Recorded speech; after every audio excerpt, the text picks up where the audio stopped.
In the modest home in Nazareth, a young woman named Mary is about to experience an encounter that will forever alter the course of history.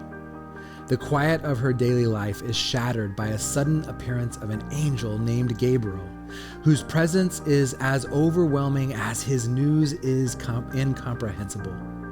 He greets her, proclaiming her favored, chosen for a divine purpose that stretches the very bounds of earthly understanding. Highly favored one, Gabriel announces. And the words hang in the air, a declaration set against the backdrop of Mary's humility. The angel brings a message from the throne of God. Mary is to bear a son, the promised Messiah. The gravity of such a moment is palpable.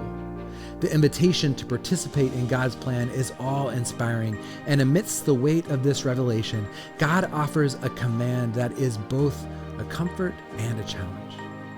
Don't be afraid. In the stillness that follows, Mary faces a decision that will define her. It's a moment of profound trust, a test of faith where the response will require her to step into the unknown. And with a depth of faith that belies her youth, Mary responds with a statement that seals her place in salvation's history. Let it be to me according to your word. This whisper of assent, though quiet, reverberates with the power to change the world. Mary's fiat, her let it be, becomes the conduit for the incarnation. God's plan to dwell among humanity, beginning in the confines of her willing heart. The simple phrase is a testament to the power of surrender, an example for all who hear her story. Each day, like Mary, we are presented with our own opportunities to say yes to God.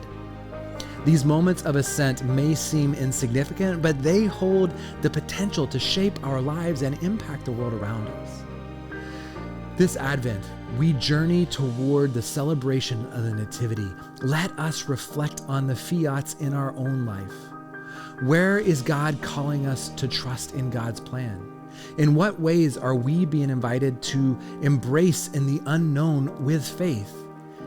May we find Mary's example, the courage to respond to God's call, to accept His will, and to open our hearts to the transformative power of saying, "Let it be." As we draw inspiration from Mary's profound act of acceptance, let us integrate this spirit of surrender into our Advent observance. Here are 3 practices that might help guide us as we await the coming of Christ child. Practice 1, daily surrender. Each morning, take a moment to offer your day to God with a simple prayer of surrender, echoing Mary's "Let it be." Whether it's facing challenges at work or reconciling strained relationships or encouraging in acts of service, start your day with an openness to God's leading. Secondly, cultivate some silent contemplation.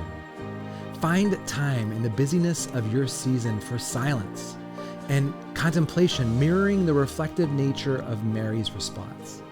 In these quiet moments, meditate on Christ, God with us, and what it means for God to be here, making His home among us. Allow the peace of God's presence to fill you as you contemplate the mystery and wonder of the Nativity. And then finally, create a yes jar. Set up a small jar in a prominent place in your home. Each time you say yes to something that requires faith or makes you step out of your comfort zone, write it down on a piece of paper and just place it in the jar.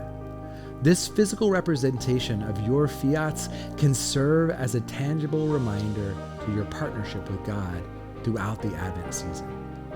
As we partake in these practices, may they help us weave our own narratives of faith into the larger story of God with us. May our Advent journey be marked by moments of trust, surrender, and heartfelt yes to the divine will as we prepare to welcome the Christ child.